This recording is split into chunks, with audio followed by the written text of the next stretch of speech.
December. 1937. The city of Nanjing, then capital of China, is burning. Japanese troops pour into the streets, bayonets glinting under a gray sky.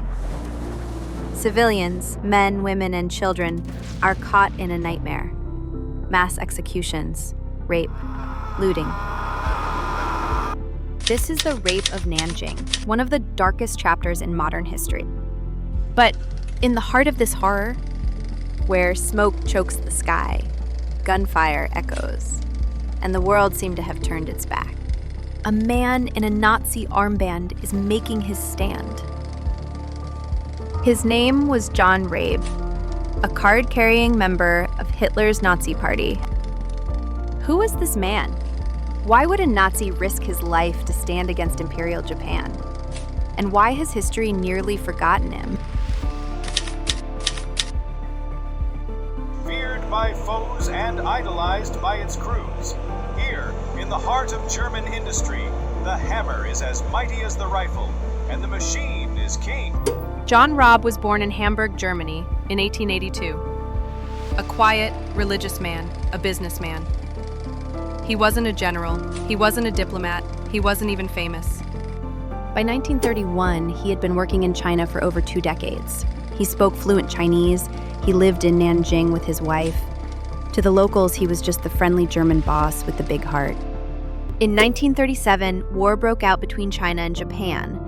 Japanese troops advanced ruthlessly across the country. When they reached Nanjing, foreign nationals were urged to flee. Most did. But John Rabe stayed. Rabe, along with a handful of Westerners, missionaries, doctors, businessmen, formed the Nanjing Safety Zone, a demilitarized area meant to shelter civilians. Just a desperate idea, led by a Nazi. Rabe's Nazi affiliation was his shield. He flew the swastika flag over his home and compound. And to the Japanese, who respected Hitler, it meant, do not touch.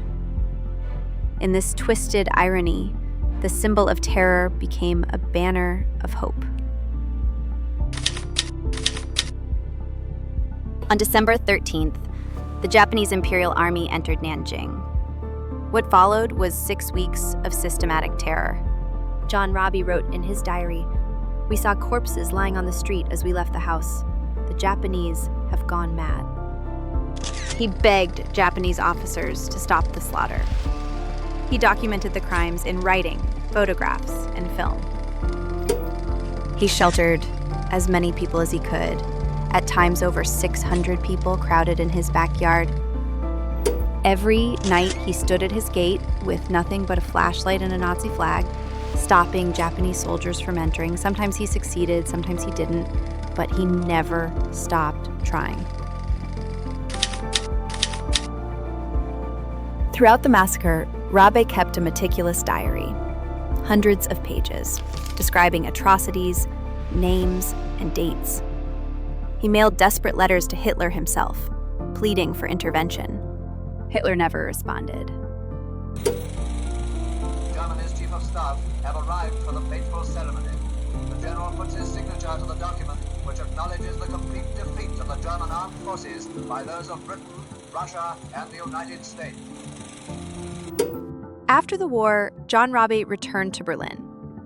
But instead of being welcomed as a hero, He was arrested by the Soviets for being a Nazi, then by the British, then blacklisted in post-war Germany. he was jobless, penniless, surviving on rice donations sent from Nanjing, the very people he had once saved. Decades later, in the 1990s, his diaries were published. A museum was opened in his former Nanjing residence. Slowly, the world began to learn his name. John Rabe. Nazi Party member, yes, but also a man who chose conscience over convenience. He chose to save strangers, even when his own life was at risk. Some people may struggle to reconcile the symbol he wore with the soul he revealed. Perhaps that's the point, that even in history's darkest moments, light can come from the most unexpected places.